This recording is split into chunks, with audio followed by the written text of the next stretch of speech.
Hi, everyone. Welcome to today's session. I'll give it another minute or two for people to join.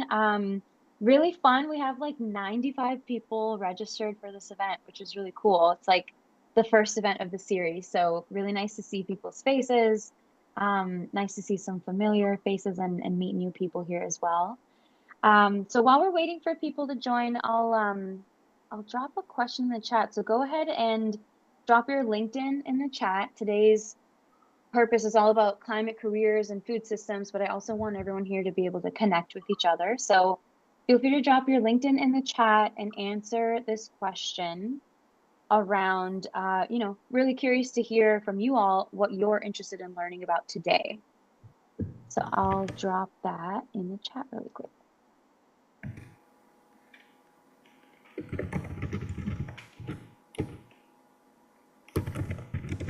Great to see you all today. Just wanted to say a quick hello. Likewise, excited to be here with you all today.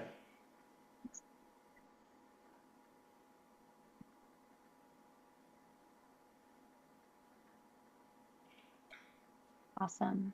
I love a good LinkedIn drop. You can just connect. It's great. Also, always curious to hear, where are people calling in from? I'm in Richmond, Virginia. How about you all? LA. Wishing you well. Hope you're doing okay out there. SF, New York, Colorado. Hey, Suzanne. Connecticut, New Orleans. Awesome. India. Welcome. We got another Richmonder. Hey, Fran. Cool. All right. Well, thank you so much. As people are coming in, feel free to drop your LinkedIn in the chat. Let us know where you're calling in from. And I'll just go ahead and start screen sharing, and people can start continuing to join. But I'm really excited for this conversation. So thank you so much for joining, everyone. My name is Radhika. I'm a climate career coach, and I run my own business called Satay Studio, which is dedicated to moving more people into climate change related work. I help different types of people, recent graduates, climate career professionals that already work in climate, and then those that are also interested in making the career transition into climate. This is a new event series that I've started called Regenerative Roundtable, with the goal here being to foster more connections between people interested in this space and to help people learn and also make those new connections and gravitate towards action. So this is the first event of the series. Really excited to see 42 people here today. That's so exciting. I'll share some slides that I have really quick just to go over a little bit of housekeeping for today and to tee up the amazing speakers that we have here today.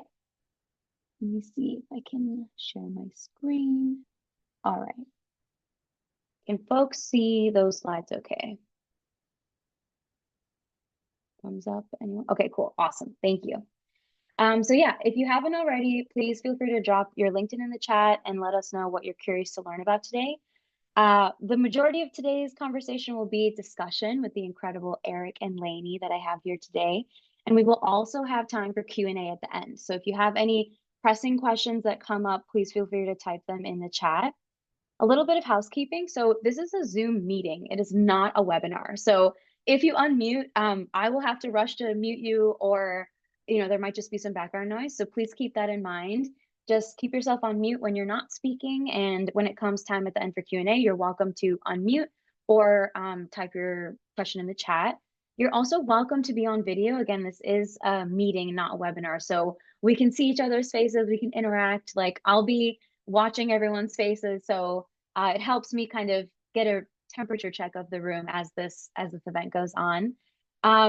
You're welcome to ask questions or add conversation in the chat. I think it always makes these conversations more lively with that.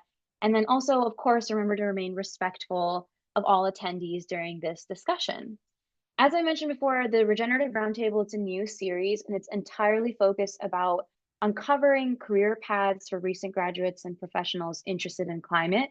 But the other values and ethos that I want to bring to this space are also speaking from the heart, building regenerative, lasting connections, and empowering people to take action. So I'm sure lots of people have been to lots of these sorts of webinars, but I think the difference that I want to bring today is I'm going to ask Laney and Eric some deep questions about their career paths and the good, bad, and ugly. We're going to kind of learn it all, not only in their experience, but the opportunities that exist as well. So I encourage everyone here to kind of lead with that, speaking from the heart, asking questions from the heart. That is what this space is all about today. A little bit about me, very quick. My name is Radhika. Again, I run a climate career hub called Sathe Studio. I've coached around 400 job seekers over the last 3 years that are transitioning into climate in a variety of different fields, all the way from clean energy, sustainable business and finance, ESG, and of course, regenerative agriculture, food systems, and nature-based solutions as well. If you're ever interested in working with me, my information is there on the page, but you can also connect with me on LinkedIn. And just wanted to tee up the next Regenerative Roundtable conversation will be about a month from now, February 10th, and it will focus on data and climate. So if that's of interest to you, I'll drop those links in the chat as well. So with that, no further ado, I want to hand it over to our incredible speakers today. I have with us Laney Siegner, who is the founder of Climate Farm School, and Eric Sirvinskas, who's the community manager of Plant Futures. I met both of these people in very different ways, but Laney and I worked together at Terra. I was an instructor. Laney is also the leader of the Climate Farm School program, which also we used to be through Terra. So we met there and kind of interacted there and have stayed connected. And Eric and I, this is like a LinkedIn success story. I feel like I just connected with Eric, and then I just kept seeing his posts and his comments on all these really cool opportunities and really cool things. And finally was just like, I gotta talk to Eric someday. Like, it seems like he's doing really cool things. So that's kind of just like a LinkedIn success story right there. But here we are on an event together. So I'll hand it over to both of you to just, briefly introduce yourselves. But Laney, I'll start with you. Tell us a little bit about yourself and your career journey. Awesome. Thanks, Radhika. And it's a delight to be here with you all today. As Radhika mentioned, we used to work together when Climate Farm School was a program at Terra.do. And now we're an independent program within a nonprofit called Idea Garden that actually houses both Climate Farm School and Plant Futures Initiative. So it's really lovely to be on this call with Eric as well, kind of as united initiatives focused on food and climate in the nonprofit world right now. Both education focused as well. So we'll get into that a little bit more, but just my background and what led me to Climate Farm School. That's kind of a weaving journey from the East Coast to the West Coast where I am now. Started with, I think, graduating college. I went to Tufts University and studied environmental science and wanted to bring my journey into environmental stewardship was sort of a belated one that I got into in college and afterwards. So then after finishing college, I taught middle school in Boston for 2 years and learned a lot about education and teaching kind of the hardest possible way with middle school students and extended learning day programming. And really the only way to get their attention at the end of the day was to take them outside and do things like walk along the harbor and do nature walks and edible foraging tours of my alma mater and start a school garden project. So by the time I was ready to go back to grad school and study environmental and climate science in a more focused way, I was really looking for, a way to weave in education into that work to bring more people into connection. We don't protect what we don't love. And my students were really developing those connections when we spent time together in even the urban outdoor classroom that we experienced in Boston. So came out to Berkeley for graduate school 10 years ago. And that really changed my trajectory of what I thought I was going to learn and teach. My first summer in grad school, I spent interning up on a farm in the Pacific Northwest in Washington State. So then spent subsequent summers farming, mostly in vegetable production farms. And that lends into environmental stewardship and climate adaptation and mitigation just felt like a totally new one to me, and something I was really, really interested in pursuing and connecting people into the climate and environmental space by thinking about the food that we produce, that is produced and we consume on a daily basis. It felt like a really fruitful ground for education and connection. So yeah, about for the past 10 years, I've been living on farms, working on farms, and kind of building towards this climate farm school program that right now is focused on adult professionals, but hopefully someday we'll bring back in that youth education element. We'll see. And it's good to see one of our alumni on this call as well, Lily Melendez. So hi, Lily. Nice. Thanks, Laney. Eric, tell us a little bit about your background, your career path as well. Totally. Yeah. I feel like there's a lot of fractals very similar to Laney's path as well. And Laney, as Laney mentioned, we've bounced in similar circles, but kind of more first time kind of really engaging in something. And similar to Laney, I think, when I look back to really starting my career, I didn't really know what I wanted to do. I think I generally wanted to help. And I think that was really igniting for me. I studied abroad in Cape Town, South Africa. I'm 30 years old. So being there really post-apartheid really showed me like the world's a pretty wicked place and really complex. And again, wanting to help. And I think the immediate pivot from there was education. So similar to Laney, but not in the New England area, but in the South, I worked for Teach for America and really got my teeth kicked in as a 22, 23-year-old of really going into kind of the belly of beast, a lot of social injustice and, just historical trauma and stuff and not really knowing what to do. And so I was kind of bored in a classroom setting. And so I also wanted to kind of grow on my edge. And so I wound up getting involved in environmental education. Didn't really even have a food focus at that point, but was working in Colorado and California. And I like what Laney said about, you can't protect what you don't love. And I think being in those more natural areas, I saw the why of how it's so important. Like nature is such a component of all of us. And my life really catalyzed. And I think a breaking point within regard to food was 7 years ago. I transitioned to leading a gap semester for 16 college age students. And we were in Indonesia and Fiji. It was the first time in my life I actually fully saw a model of what I wanted to bring to the world. We came to this village right outside of the national park in the northern part of Sumatra. And we came to this site where basically the area had been kind of pesticide sprayed, ravaged by kind of extractive industries. But these people were slowly reintroducing fruit trees, native plants, and slowly taking those saplings and planting them along the buffer zone of the rainforest and literally regrowing the rainforest, meeting their dietary needs and having a surplus to sell to market and live their way without this kind of hyper growth model. And I was just like, why had I never seen a model like this? And what really motivated me even further, though, on the other side of that coin, unfortunately, 4 hours to the north of there, we trekked for about 7 hours, packs above our head, crossing rivers, wild stuff. And we got to a clearing, and unfortunately, the entire rainforest was gone. And as far as your eye could see was just like barren, decrepit land. And then beyond that was just mile after mile after mile after mile after mile after mile of palm oil plantations. And it just showed me like, I am 27 years old. How am I just learning about this? And it just felt this duality of how do we build these kind of food economies or kind of connections to nature through food that really meet the needs of today but not screwing over the future versus this kind of full on assault on nature and ourselves ultimately. And so I wound up like Laney kind of bounced around working on a lot of different farms and really felt this gap of like, there's this rising awareness of climate crisis and change, but food kind of gets left off of that discussion, which we can maybe talk a little bit more about today. And then young people in particular, or just people that want to transition, I don't feel like there's the kind of multidisciplinary language for people to engage on how to kind of work to bridge that gap. So currently with Plant Futures, we work with predominantly university age students to really kind of create fun social communities to hopefully paint that vision of those interconnected spaces, but then also more importantly, helping students find careers either directly in food systems or in mission adjacent areas that will kind of promote more of these spaces for a better food system. I love it. Thank you so much for sharing. And I absolutely hear you that I think so many of us have that like aha moment or like terrifying moment.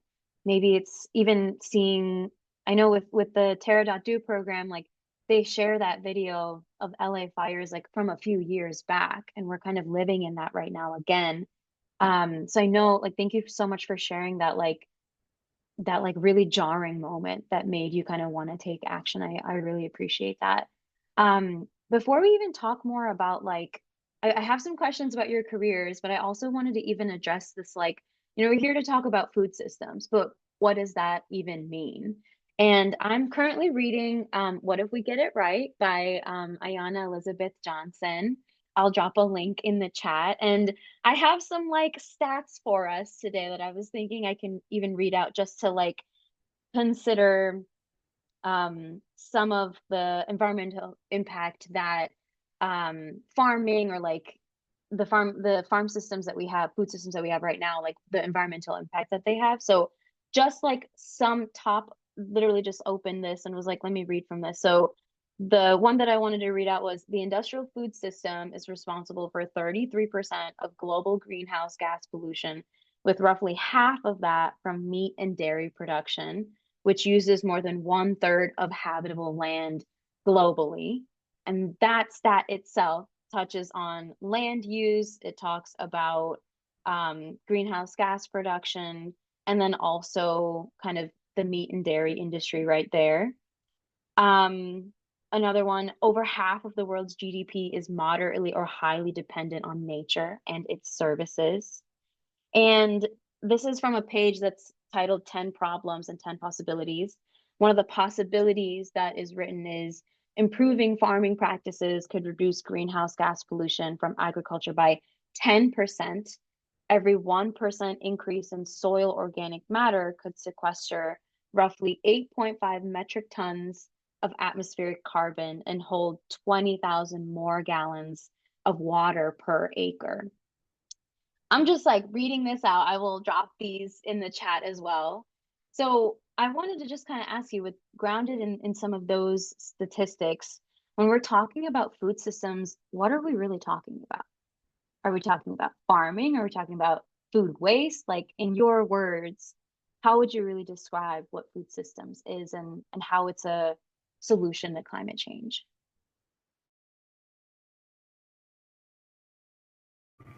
I'm happy to share some perspective. I don't know. Like, if you're writing notes, I wouldn't like hold your pen to paper of what exactly I say. I think my interpretation or feeling from those readings and just the touch points I've had is really like, ultimately we're an animal. Animals live in an ecosystem.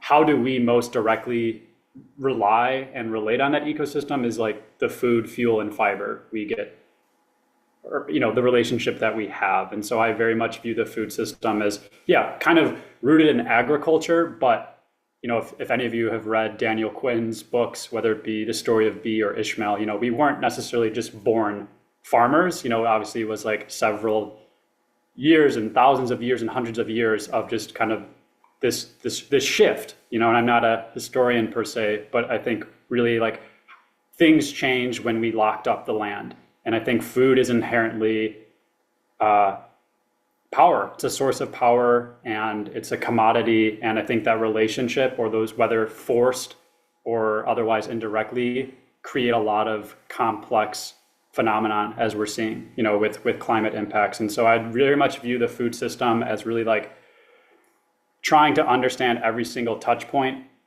that something you eat, from the field to everything kind of in between, and looking at what are kind of creative and holistic and synergistic ways to kind of ideally create more health promoting, balanced relationships. I know that was a scatter plot, but that's how I'd kind of view the food system. But in our current reality, very much, yes, rooted in farming. Mm-hmm. Yeah, I would say definitely the food system still rooted in farming. And I wish someday I'm going to have a visual of the food system just like right in my little home office, so I can like look at it, talk about it, and also just send it off in chats. But I think it's buried in my farm school slide somewhere. It's really helpful to me to just start with like the food production goes from food production to, or the food system goes from food production to processing and distribution to marketing and retail to preparation and consumption to waste and recycling, and can be a loop back from that waste and recycling into food production if waste inputs like compost are used back into producing food, but it's become kind of like a straight line in today's global economy. And right now we do still gain most of our food calories from a farm or ranch, even though there's like new technologies that are enabling other forms of food production. So when I kind of redraw the food system for myself as a farm-based educator running Climate Farm School, I kind of center food production in the middle and put everything else around it relating to it, because there's a long chain sometimes from what we consume and then, throw away from the grocery store to the farm and ranch that it started off at. But a form of, reconnecting to food and connecting to some of that power that food holds and food sovereignty is to bring yourself closer and closer to food production, however you can do that, even as urban agriculture, home gardeners, rooftop gardeners, and I've seen a lot of creative arrangements in cities for growing and producing food, and just taking those steps back towards the production end is, I think, really important on so many levels, from climate adaptation mitigation to social justice.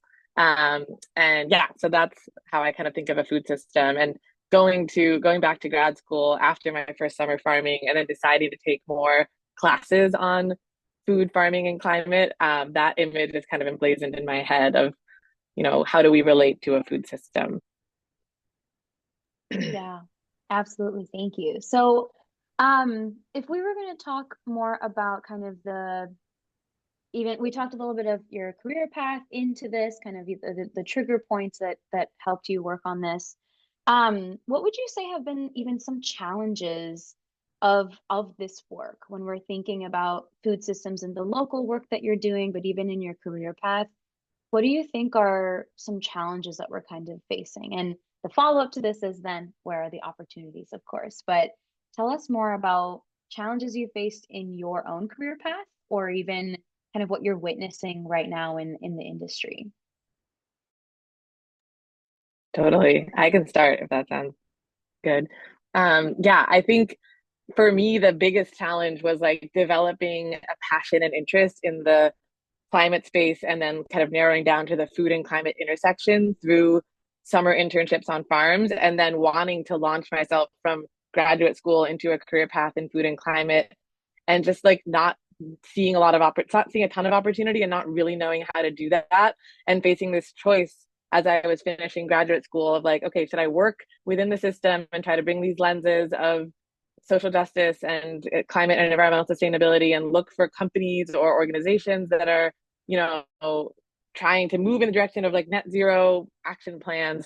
Or should I try to go somewhere small that feels a little bit niche and more like radical, but there's almost no / very few opportunities in those spaces for career seekers, especially early on, or career shifters from a different industry into food and climate. And I think that tension and challenge is what led me to ultimately start my own program and organization. And that's another part of the challenge is like, oh, if you see something that you want to do that doesn't exist, and you need to become an entrepreneur or a social entrepreneur or a nonprofit founder, that's like really hard. And I think there's a lot of room for more entrepreneurship opportunity to start new ventures or organizations, because certainly not everything that should be happening in a climate resilient food future is currently happening, but there's a lot of examples that could be built up. And so, yeah, having more support for like founder energy, or even I was not a determined founder. I was kind of like a reluctant, unwilling founder of a program, solving some of those challenges so that it gets easier to do the work that feels values aligned to people like in these spaces here, and the spaces I was teaching at Terra is definitely a challenge to work together on. Totally. Totally. Building off that, like maybe I'll speak to a bit more of like the tactical and then like the strategic view I had in my own career. I think to like the farming side, on the the 4 farms I've worked on, I think ultimately a lot of what I have found is farming is kind of like ultimately choose your headache. There's going to be a tension. I think that tension stems from, and this is a generalization, there can definitely be exceptions, I can be wrong on this too. Land is expensive and food is artificially cheap.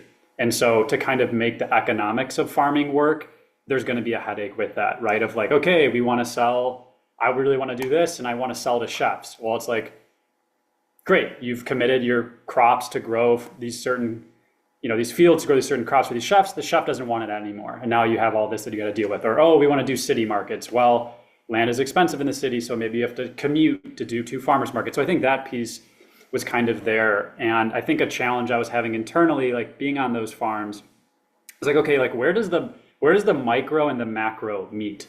Because, okay, we can put the best practices in place and do this stuff, but if, people are just going to go to Walmart because it's just financially most convenient, like they're going to go to Walmart, and I can't judge them for that. But like, how do you kind of fuse those two things? And I think what Laney said, I've had dips in both of like, yeah, like, do you work within the system? I've worked for PepsiCo and did waste reduction for them, or do you kind of plant a flag out there, do something on your own and kind of what have you? And so like how to kind of maintain that tension to really like be rooted in place and do something very meaningful, very values aligned, because you have to have that passion, because the work's going to be hard. You're challenging a power dynamic in a historical system. That is why we have this problem.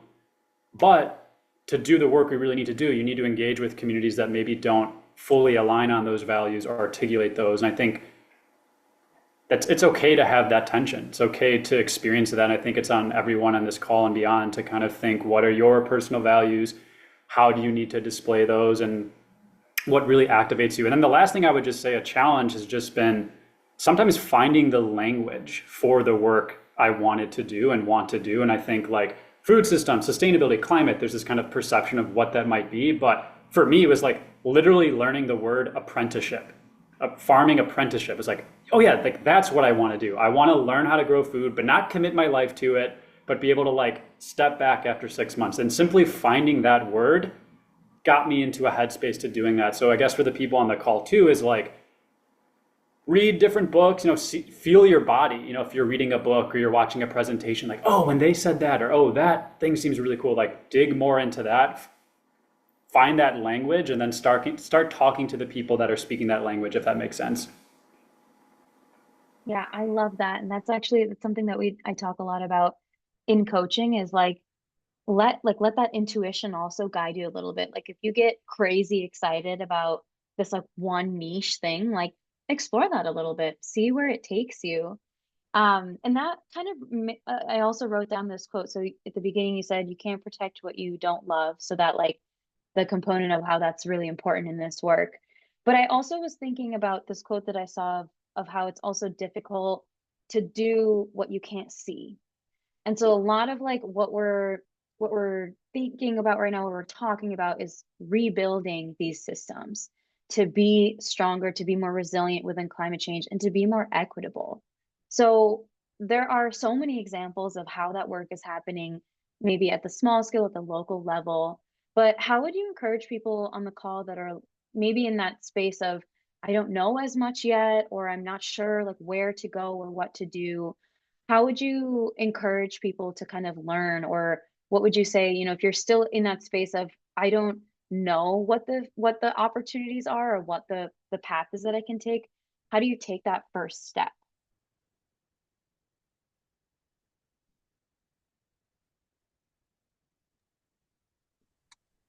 That's a great question. And I feel like Climate Farm School partially exists to help people take that first step. So at first I was trying to think of like, in addition to Climate Farm School, what could people do? And I haven't gotten there yet. Maybe Eric will have other thoughts, but I guess I'll just explain a little bit more like how Climate Farm School grew out of a climate education school at Terra.do into this kind of exploratory experiential learning space in regenerative agriculture, climate, and food systems.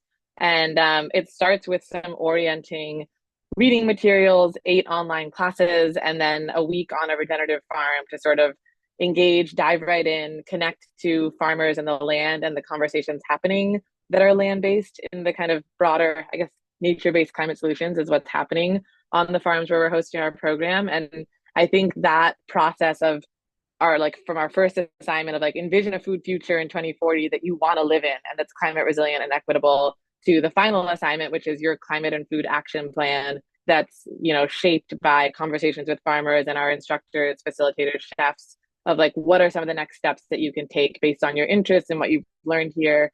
It helps serve that role at the same time as like so many people are seeking opportunities to be on land and have conversation with farmers, and that's somewhat hard logistically to set up.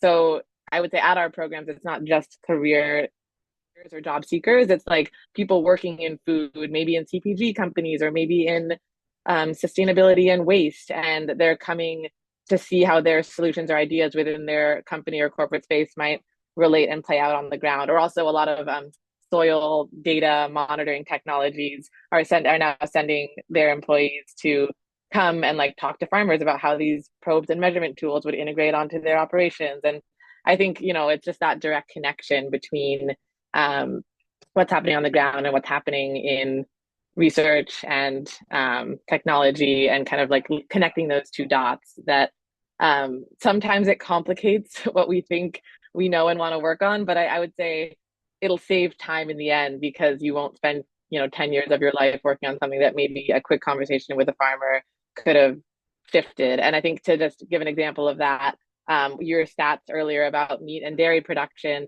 are super alarming. And when you read those, it led to me and a lot of my friends giving up meat and dairy for a time, until I spent my summers farming on Lopez. And now I live in a community with a lot of regenerative ranchers that are the ones raising animals for meat and dairy, with an eye towards holistic land management and ecosystem restoration and carbon sequestration in the soil. And yet those smaller regenerative ranchers are the ones that are the most vulnerable in the food system. So when people decide, like, animals for agriculture are not a part of a climate resilient future, those are the farms that get wiped out. And that's happening in Northern California, in the communities where I live. And to me, that's just going to push all the meat that we ever have access to being factory farmed, with really negative impacts across the board.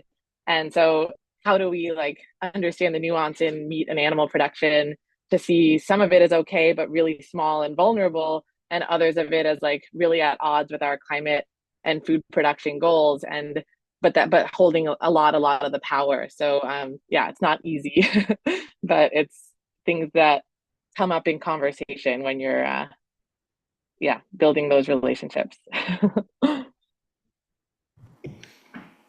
Totally.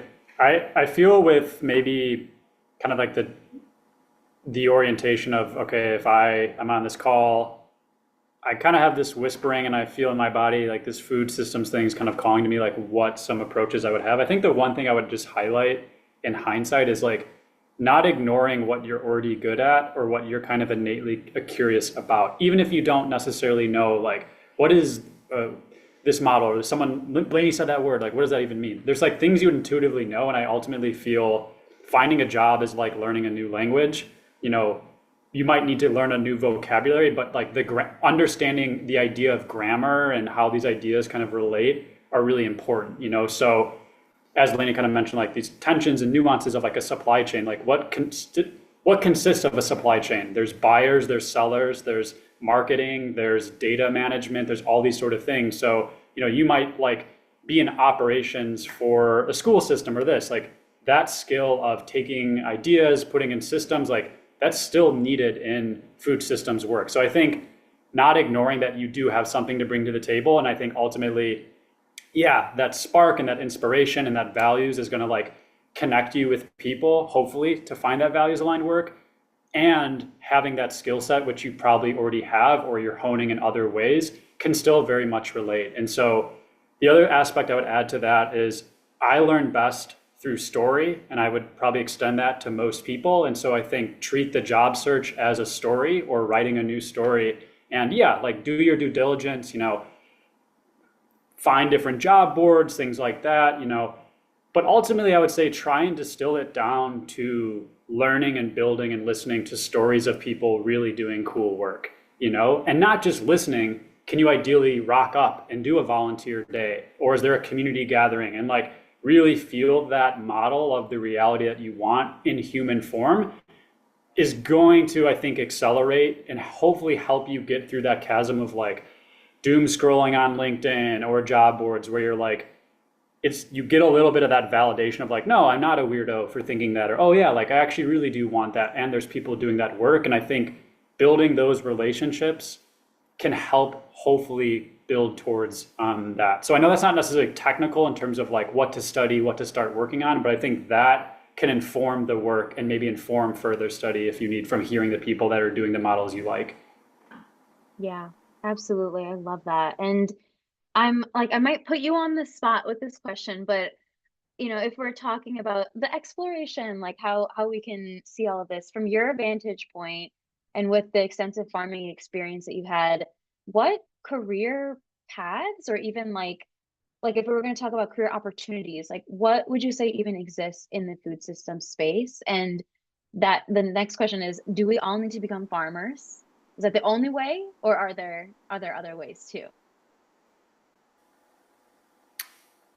Yeah, great question. I think, where I put my heart of hearts and my curiosity is, like I said at the start of the conversation, like kind of reimagining like the food economy, food being a commodity, and how we have a different relationship to nature through food. And for me, I think, yeah, fundamentally, like food is a pillar of society. And as we look at the climate crisis and social injustice that we have, like there are going to need to be shifts of living. And food, it can be an inhibitor of that or an accelerant of that. And so, I think if you really want to have a career in food systems, I would definitely encourage, if you can, spending a season or part-time capacity at a, growing food. I think really understanding the nuances of it, the rhythm of it, I think are really important, because just like I would imagine any sector, like as you progress in your career, you really want to stay like close to the source of the work you're doing. And I think, if we're not engaging with that or haven't engaged with that, I think it could be difficult in the long-term sense. That said, where do I see opportunities and where do I have them? I really feel like of that kind of micro macro tension, there's a lot of in between work I am seeing kind of in that middle tier institution. Laney was kind of mentioning like, this is supply chain and that sort of thing, where I feel like I see a lot of roles in municipalities. So one hand, kind of food justice coordinators centering more local food systems, schools, hospitals, that they want to stay in business, and sustainability reporting is going to be a thing they're going to have to deal with. And food, as you mentioned with the stats, is a big driver of climate emissions. And, so they're not necessarily farm organizations, but I see a lot of roles like sustainability specialist, where you are looking at the food supply chain within an organization. Trust me, there are plenty of jobs in farms and in more maybe niche nonprofits, but I see that's where I kind of, with the students I work with, orient more towards of like, yeah, go after that really cool startup or a really cool farm that you see. But, the city of Boston is hiring a local food specialist that's really like relational organizing based. That's where I'm seeing a lot of the work currently. Not sure where that will kind of go in the future, but that's what I'm feeling and seeing right now.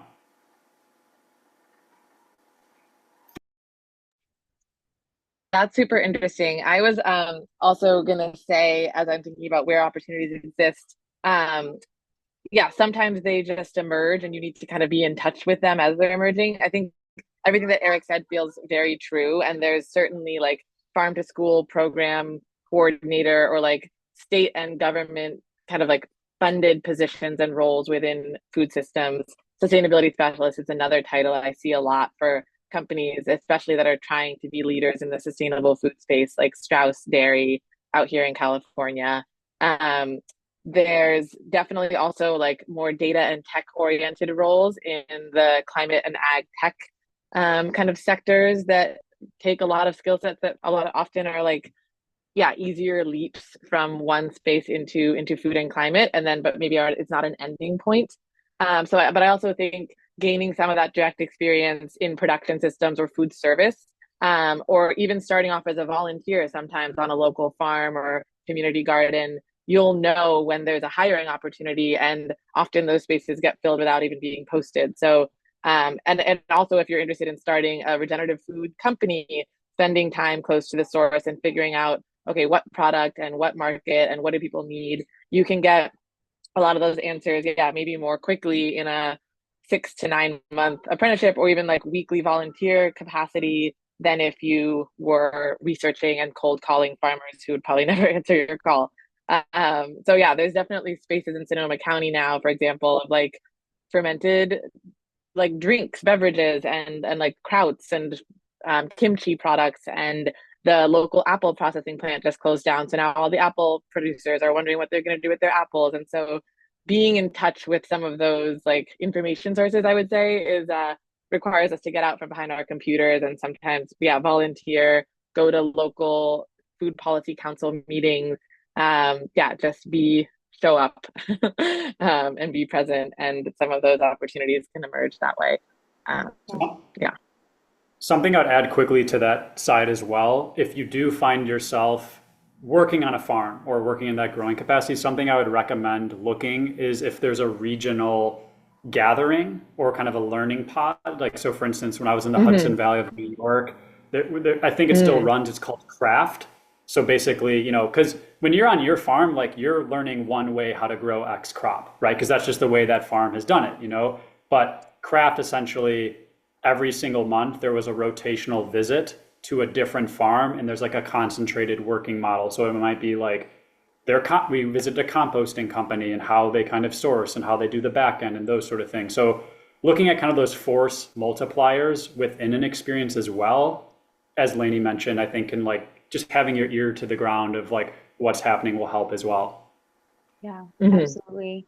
And I'm hearing you all say all this too, and it's making me think about how like yes, land is expensive and like it's maybe like I feel like a lot of people might be thinking, okay, like I need to go find a farm that's like out somewhere. But there's also the reality that like there are community gardens in every single city, every like no matter like New York City, a place where people are hurting for land constantly in green space. Like they have a ton of community gardens, rooftop gardens and things like that. And that's been kind of my journey too. When I moved to Richmond, Virginia 2 years ago from DC, and I also Mm-hmm. like the reason why I started with food systems is because I took this regenerative agriculture class 2 years ago where I was working on a community farm. It's actually like an acre of space, and we learned from beginning to end like how do you choose the seeds, the how do you grow according to season, how do you take care of soil health, like we learned all those things and we farmed on the land and got to watch, and it was in the spring, so we got to plant things and then actually watch them grow over the summer and things like that. And it was like same thing. Like Richmond's not a super big city, but I was able to find something like this that has been around for like 20 years. So I just share that story to Mm-hmm. also mention with everyone that like you don't need to be in like you don't need to be in California, you don't need to be in New York City, like you don't need to be in like the hub where all this happens. Like it is happening everywhere. There are farms, there are gardens, Mm-hmm. there are rooftop, like whatever it is, like people are growing food everywhere in a lot of different ways. And so I think it's like, even as I love how you've like talked about like the municipality level, community level, like there's so many different levels to it. And my like lived experience has just been like once you start looking you're gonna find so much. There are even like vertical Mm-hmm. farms and like a retired school building like that is even around here in Richmond, which is really cool. So there's so many ways Mm-hmm. to get that hands-on farming experience that do not require necessarily to like go to like a farmland that's really far away from you or something. Like you could most likely find it really locally as well. Mm-hmm.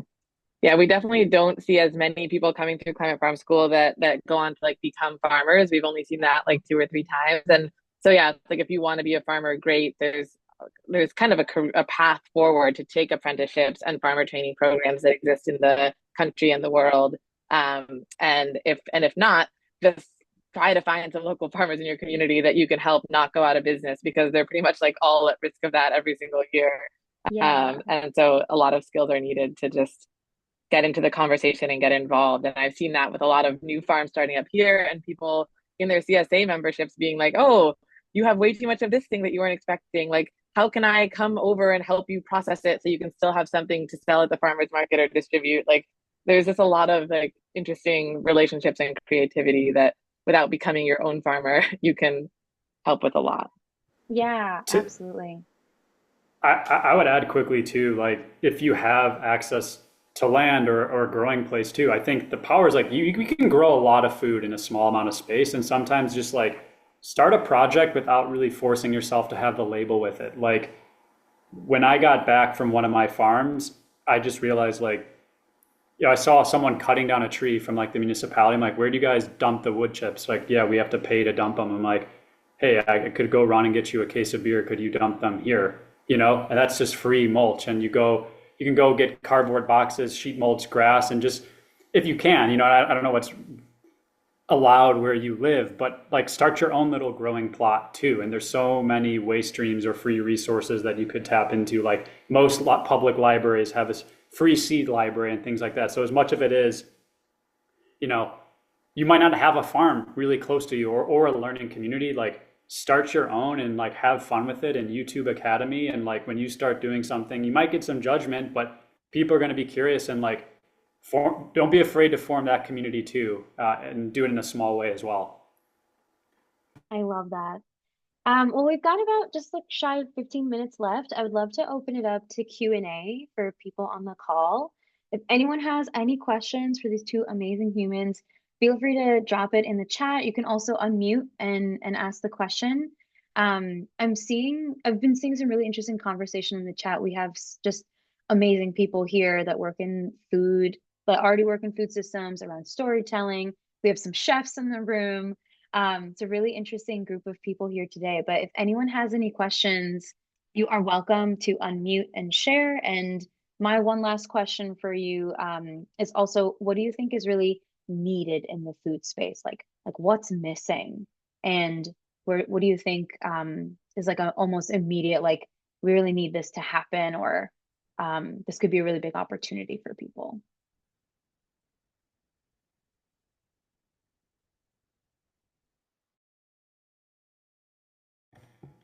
I think quickly, honestly, I think everyone here, I unfortunately, I tend to go to more climate events than food systems events.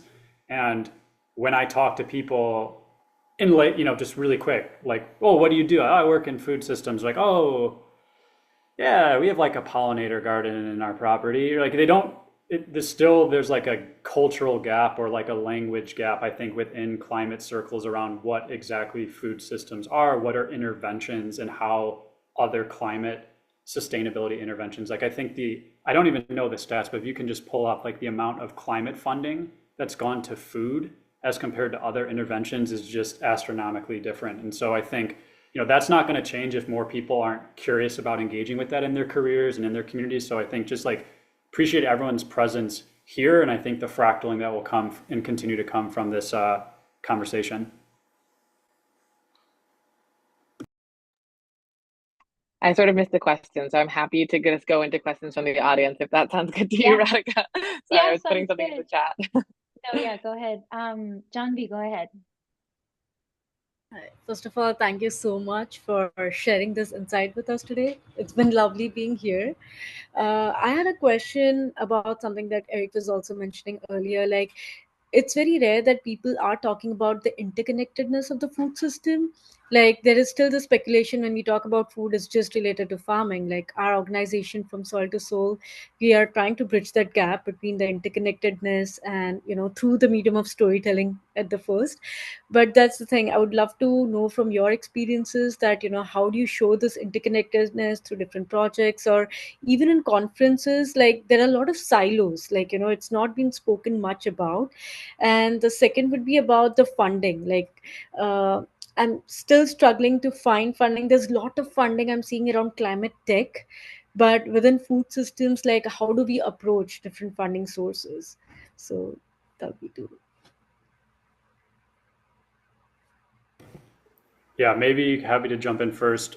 I completely agree with the lack of multidisciplinary space. I mean, that's why we do our work at Plant Futures. Most of the student communities we work with, they aren't all just climate studies majors or minors, or agriculture, horticulturists. We have students from all backgrounds coming together. So I think that's like a tectonic plate that all of us have to kind of push and pull, of just the academic study. I mean, there's other ways to study food systems, but the predominant or like most pushed being, higher education is very, very siloed. And so I think, when you're thinking about your programming or events you're facilitating, I think something I always keep in my back mind is, making it relevant to other people. And I think the acronym from a book I read prior, YANYA, you are not your audience. So, if you're, how do we get more kind of businesses and people with a business background, they might not really want to hear the like touchy feely component of my story of like being and seeing the rainforest cut down. They're like,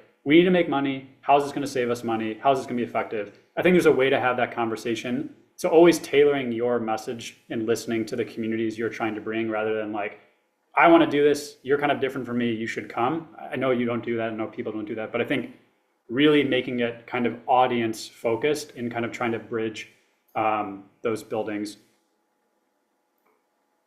build those bridges. Yeah, build those buildings.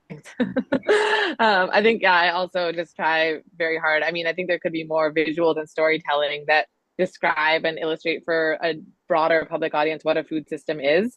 And there could be a lot of artistic illustrations of, a food system that is circular, a food system that is linear, a food system that is regional, and what some of the populations are that are covering those spaces. So I think that's a great communication tool to build on, so that even terms like food systems, and I always I want to talk about food systems more than just food, which connotes potential farming in the climate space. So having that be more clear to people what that is might help people plug into solutions and see themselves as part of it more quickly and easily. Because I think Project Drawdown just did a webinar about a year ago where they showed progress on climate actions that are going forwards in energy and buildings and transportation. Food is the only sector where we're going backwards, like away from meeting our climate goals and targets, because we just think of it as a space that, not a lot of people are plugging into with their careers, talents, energies, consumer choices in the grocery store, which are largely motivated by personal household economics and not by, like, people are not shopping in the grocery store based on climate motivations largely, as to make like maybe my one blanket statement of the day. But so I think making it more clear how we can relate to building a food system that is climate resilient is a challenge that has not been met yet. And funding wise, I think while climate finance moving slowly at the macro scale is not something that I work on a lot, there's some cool examples I would just uplift about cooperative and collaborative funding options and tools. Like, one company I'll just put in the chat is Steward. They do crowd lending for regenerative farmers and food businesses. So pooling money to invest in companies that are going to pay back those loans and you can invest like a couple $100. So it makes investing possible for people that don't have large amounts of money. Also, the No Regrets initiative that's based out of Piscinas Ranch in California largely works in California, but I think it's just an example of blending venture capital and philanthropic capital and a demonstration farm that's trying to support itself in a for-profit commercial farming space. They're trying to weave all these things together to demonstrate that climate resilient food systems, starting with farms, can be viable and fundable and attract more funding to it. So those are two things that I'll just mention. Thank you so much, guys. This was very valuable. Thank you. Yeah, thank you. Arena, go ahead.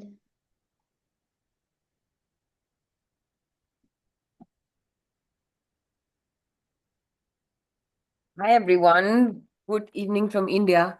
As a chef, I have a question. I keep looking for different opportunities or just different programs related to food systems or food sustainability or something on the lines of working towards the SDGs. What I tend to keep seeing, or maybe I'm looking in the wrong places, is that everything is very tech, data, and science based. I don't see the food in the food systems. And as a chef, even though I want to move into the green or the sustainability space, I don't see where I fit in.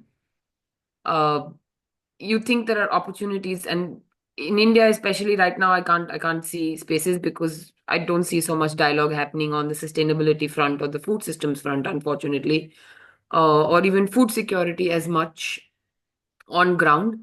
Are there ways where I can maybe learn on the job, or either then if I have to learn about food systems, there are 2-year, 3-year master programs, which I don't know if they will be applicable to India once I'm back. They're being taught in Europe, they're being taught in the US, but I don't know how relevant it would be if I come back home and I want to apply all of that knowledge here. But is there a way where I could probably find an apprenticeship or a job, maybe in another country where I'm learning on the job, like the practical aspects of it, as opposed to sitting in a classroom, and then be able to actually come back and apply it to my community or, my city to begin with. The country is too far, but just something more tangible and beyond the data and the science of it all, where there's just some more on ground involvement with food, literally, so to speak.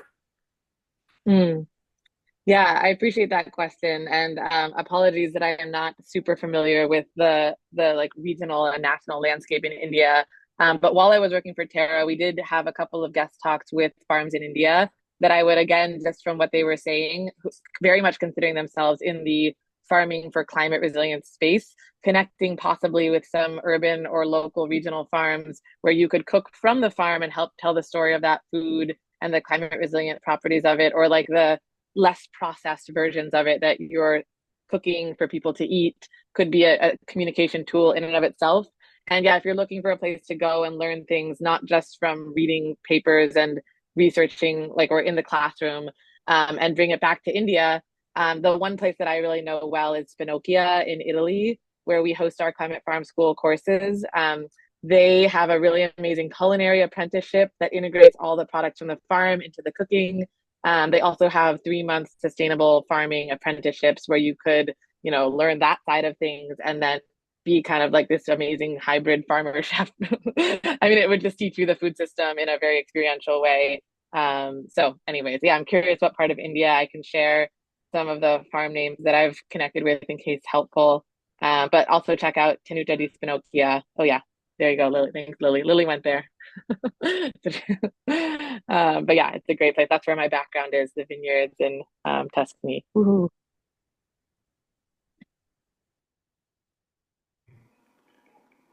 Yeah, for apologies, I don't know the landscape in India as well. For shorter term opportunities or opportunities like across different, I would say the Calm Foods is a mailing list you can subscribe to. And I think that's just good to see like what are the different type of opportunities. Some are farming. I do see chef, culinary related positions, and then ATRA or ATRA.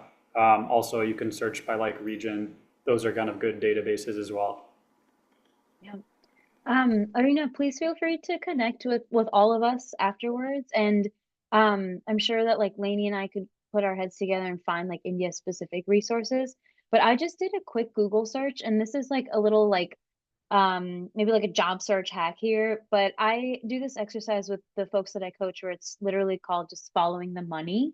And it's a simple exercise to actually, you can do a quick Google search to see what are the organizations that are even doing any work adjacent to this. And with a quick Google search typing in food systems India, there was like a list of organizations that came up.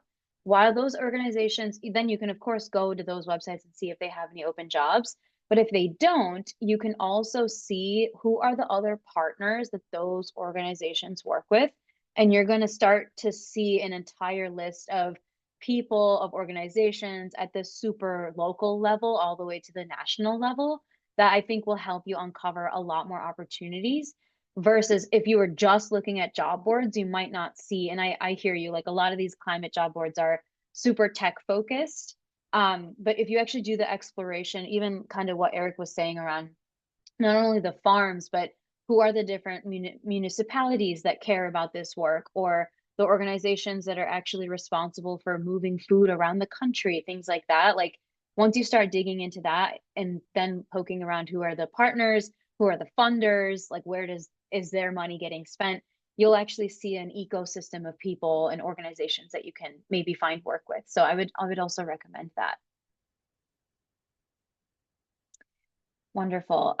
Okay, so I think we had one more question. I think we're at the end of our time, but I welcome and encourage everyone to connect with all of the speakers. I'll drop everyone's LinkedIn in the chat again so you have it. This whole session is recorded, so I will be sending the recording out as well as some links and information and ways to stay connected. Laney, do you want to like give a quick shout out to the spring courses? And Eric, if you want to say anything of what's coming up for Plant Futures, we can end on that. Totally. Yeah, we have some awesome spring courses in California, Italy, Ireland, and then summer in the East Coast and the Hudson Valley. So I just put the link to our apply page on the website and my email address to answer any questions for folks. We just did an open house about those spring courses last week, and so I can send anyone the recording if you're just curious to like learn about any of those. And yeah, would love to see any of you on a farm later this year.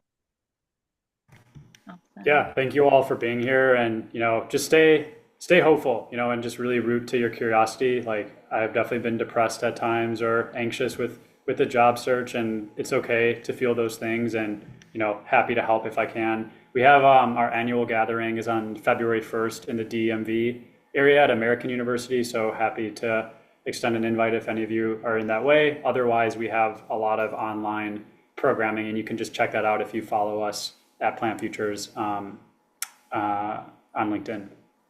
Wonderful. Thank you so much. I think I saw a really quick question, Eric. Are you looking for volunteers? Like, does Plant Futures need volunteers or anything like that? We are, yeah, Natalia, I saw your email this morning, so I have been meaning to respond to that. But yeah, feel free, if you're interested in getting involved, feel free to shoot me an email or LinkedIn message. Thank you. Wonderful. All right. Well, thank you so much, everyone. Again, I will send the recording and the chat in the follow-up email and resources for everyone to stay connected. Thank you so much for attending the first Regenerative Roundtable event. And yeah, see you at the next one and hope to stay connected with everyone here. So thank you, Laney and Eric, for your time and wisdom. Really appreciate it. And yeah, we'll see everyone soon. Thank you. Thanks all. Take care.